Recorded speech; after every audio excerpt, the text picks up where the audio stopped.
Hello everyone, welcome back to another video on the IMO 2021. In this video, we will cover the Day 2 solutions, and these solutions are much shorter than those of Day 1. If you have not checked out the video on the Day 1 solutions, feel free to check out the link in the top right corner of your screen. Without further ado, let us take a look at the problems. So problem 4 is a geometry problem.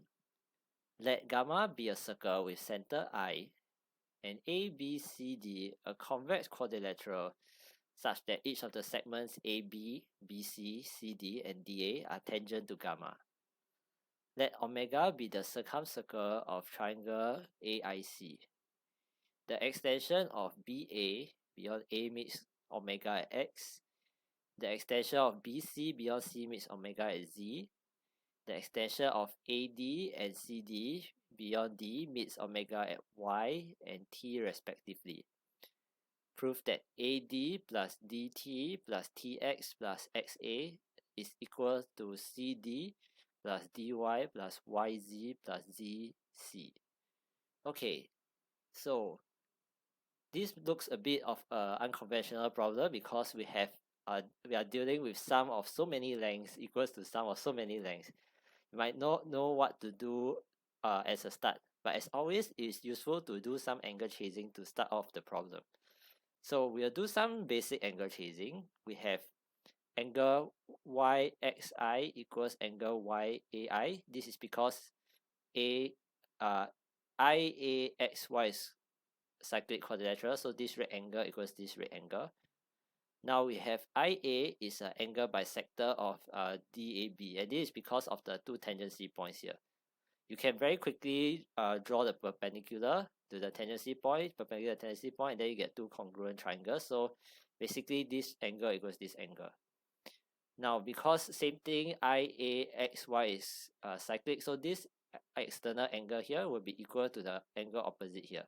So in summary, after the angle chasing, we have this angle equals this angle, which tells us that Ix equals Iy, and actually I is the midpoint of the arc xy, or more directly, we need the fact that actually x and y are reflections about IO.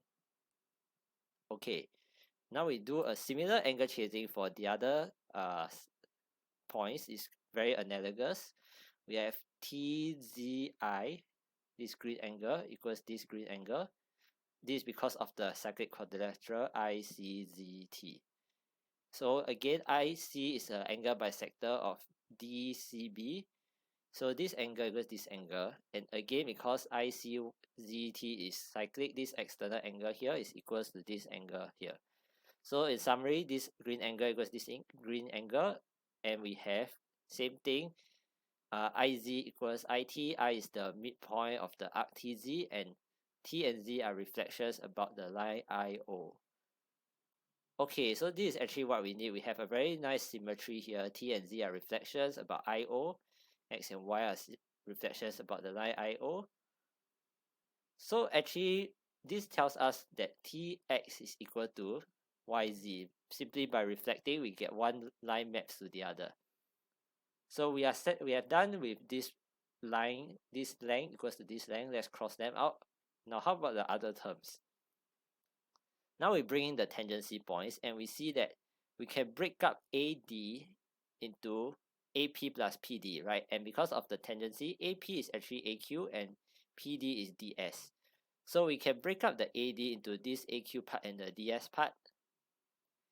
And so the left hand side, right?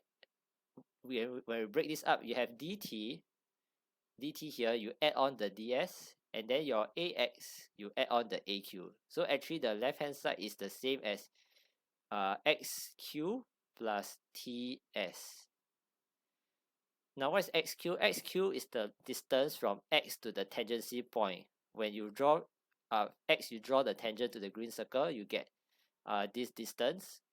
And then plus, you draw a tangent from T to the green circle, you get this distance TS. So it's the distance from X to tangency and distance from T to tangency. Now, very similarly, the right hand side, you can break CD into CS plus SD. CS is CR and DS is DP. So the right hand side is actually also ZR plus yp. So the right hand side is the distance from y to the tangency point and z to the tendency point. And actually you're done already because of the reflections. Sorry about that. We have x and y are reflections, right? So the distance from x to tangency will be the same as distance from y to tangency.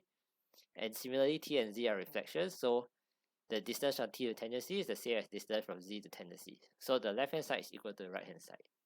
So that's all for problem 4, and it's actually quite an interesting problem. It very unconventional. The key observation involves the use of symmetry, and this leads to a very elegant solution. Okay, now we move on to problem 5. So problem 5 is a combinatorics problem. We have two squirrels, Bushy and Jumpy, and they have collected 2021 walnuts. So one of the squirrel numbers the walnuts from 1 to 2021, and then the squirrel also digs 2021 little holes in a circular pattern in the ground. And then the next morning, basically what happens is that we have one walnut placed into each hole, but then there is no particular attention paid to the numbering. So it's just one walnut in each hole. The order of the numbering is random. Now, what happens is that unhappy, one of the squirrel decides to reorder the walnuts by performing a sequence of 2021 moves. So on the K move, basically the squirrel, right, will go to walnut that is not has the number K on it, and it swaps the position of the two walnuts that are adjacent to it. So on the first move, look for walnut 1, swaps the two walnut adjacent to it. Then now look for walnut that is labeled number 2, then swap the two walnuts next to it, and so on. So we are supposed to prove that there exists a value k such that on the kth move, the squirrel will swap two walnuts such that one of the walnut number is less than k and the other one is more than k. So that means there's some k, and then I swap two walnuts, one is less than that number and the other one is bigger than the other number, then that number k. Okay, so actually, for this problem, there's a very short solution which I'll present. I can fit it entirely on one slide.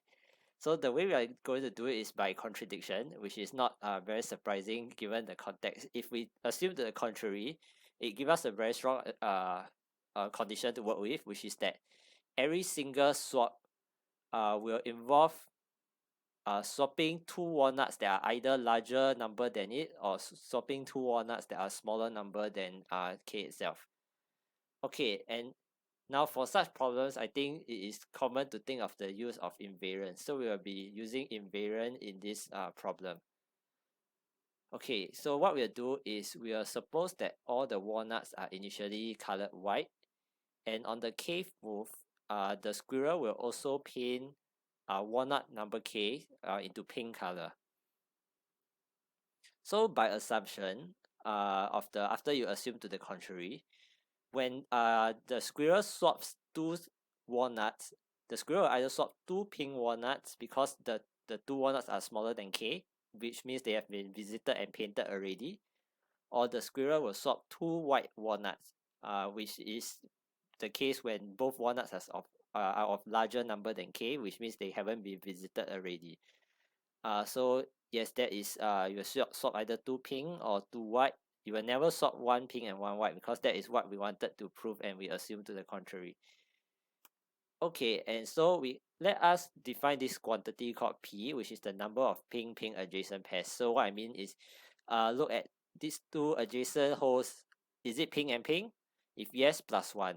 If no, nothing happens. Now look at these two adjacent holes. Is it pink and pink? Look at these two adjacent holes. Is it pink and pink? Is this pink and pink? And so on. So at the start, because all the walnuts are white, so there are no pink adjacent pairs. And whereas at the end, all the walnuts will be pink. So you have exactly 2021 pink adjacent pairs. Okay. But then you realize that the swapping move does not change P because you are swapping two walnuts of the same color, right? So if the color in the end stays the same after the swapping move, there cannot be any change to the number of pink adjacent pairs. But then the painting step, right, either retains P or increases p by 2. So let's think what happens. You have a white walnut, and then you paint it pink. So either you end up introducing so because the two walnuts to its side are of the same color, right? So the painting step either makes if both are white, after painting is still white pink and white pink, so there is no increase in the number of pink pairs. If both the adjacent walnuts are pink, then you paint it pink, you introduce 2 times pink pairs. So it either stays the value p either stays the same or increases by 2. So that means the value of p, right, actually cannot change parity, but at the end the parity changes to odd. So this is a contradiction by parity considerations. And really that's all to the solution to problem 5. Is much shorter than the corresponding problem 2 from day 1, and it's a very elegant solution here. Uses the common techniques of invariant and coloring in combinatorics. Okay, so let us move on to problem 6. So once again, problem 6 have quite a relatively short and sharp solution. It might be a bit difficult to come up with a solution, but it's actually very sharp and simple kind of solution without a lot of complicated ideas. So problem 6, let m at least 2 be an integer, a be a finite set of not necessarily positive integers, and b1, b2, b3 until bm, they are subsets of a. So assume for each k, index 1 to m, the sum of the elements of bk is m to the k. So b1 the sum is m, b2 the sum is m squared, and so on. Prove that a contains at least m over 2 elements. Okay, so I'm going to let the size of a be n. So I need to show that n is at least m over 2. And then I'm going to label the elements of a by a1, a2 until an. Now let me translate this condition of the sum of bk into mathematical equations. So what I'm going to do is I'm going to write 1 times the element if the element is in b1, then 0 times that element if the element is not in b1. So if I sum it up, I'm supposed to get m. My choice of 1 and 0 here are just for illustrative purposes, but basically sum of elements in b1 will have a 1 attached to them, and then those elements which are not in b1, it will be 0 times the element. So I have a nice sum here equals to m. And similarly for b2, I have the sum of elements of b2 captured by appropriate choice of 1s and 0s equals to m squared, and so on. Then for bk, again, appropriate choice of 0 and 1s so that this sum is the sum of elements in bk equals m to the m. And now when I have it in this form, I can organize it in a matrix equation. So there's no linear algebra involved, do not worry. It's just that if I use matrix, right, I will be able to organize the information in a much more compact and neat fashion. And this will help very much in visualizing the solution. So over here, what I have is a matrix of 0 and 1s. If I multiply the first row by a1 to an, I'm supposed to get m. So some combination that indicates whether the element is in b1. Then some combination of 0 1s that indicate if the element is in b2, and so on. So I have a matrix of 0 or 1s multiplied by column a1 to an equals column m to the power m. Now let's park this aside for a while and look at something else.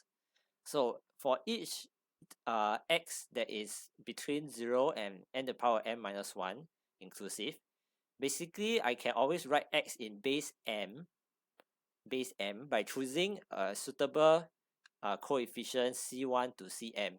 So if you think about writing a number in base m, right, for each digit, the digits will run from 0 to m minus 1. So basically there exists unique digits from 0 to m minus 1 such that I can write x in this form. This is basically just base m expansion.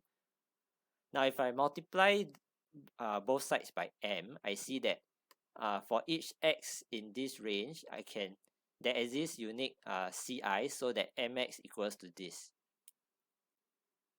So that means as Ci ranges over all possible m to the m choices, we get m to the m different values for this expression.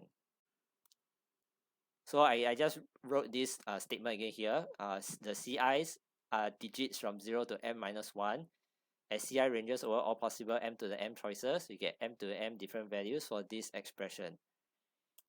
And what I can do is this expression can be written as the product of this row vector and this column vector. Now we bring back the matrix equation that we have from the previous slide. So basically the matrix equation is this part equals this part. We multiply to the left on both sides by the row vector C1 to Cm. So we get this equation holds. So safety, I can read the whole thing again. These are digits as Ci range over the all possible m to the m choices. We'll get m to the m different values for this. So this thing will be a number equals to this number. We get m to m different values as the C varies. Now what happens if I have this row vector? Let's evaluate this row vector times this matrix. Well, I'll get a row vector that is of length n, right? So these are some values, and there are n entries inside here. What can this entry be? Now, this entry is the product of C1 to Cm times the column here. The column is a combination of 0 and 1s. So basically, this entry, the square entry, is some combination of sums of C1 to Cm. If it's 0, it's not in the sum. If it's 1, that Ci is in the sum. Now, because each C1 to Cm is in this range 0 to m minus 1, so the sum of a selected subset of it will definitely be bounded by 0 to m times m minus 1. M minus 1 is the maximum. If all terms are counted, I get m times m minus 1. So every single entry here is bounded in this range. Now, what does this mean? This means that this row vector can take on this possibly number of different appearances. Each entry, there are m times m minus 1 plus 1 possible values, namely from 0 to m times m minus 1. And then there are n entries, right? So number of possible values for each entry to the power of n. This is the total number of possible appearances, different appearances of this. And among all these possible appearances, it must fit in m to the m different possible combinations, because as the Ci's vary, each of these things that appear in this row vector must be different. If it were the same, I multiply by the A column, I will get the same number at m, but no, I already have m to the m different values. So this m to the m different values must fit within possible appearances of this row vector. So this means that m to the m must be less than or equal to all possible number of appearances of the row vector, which is given by this.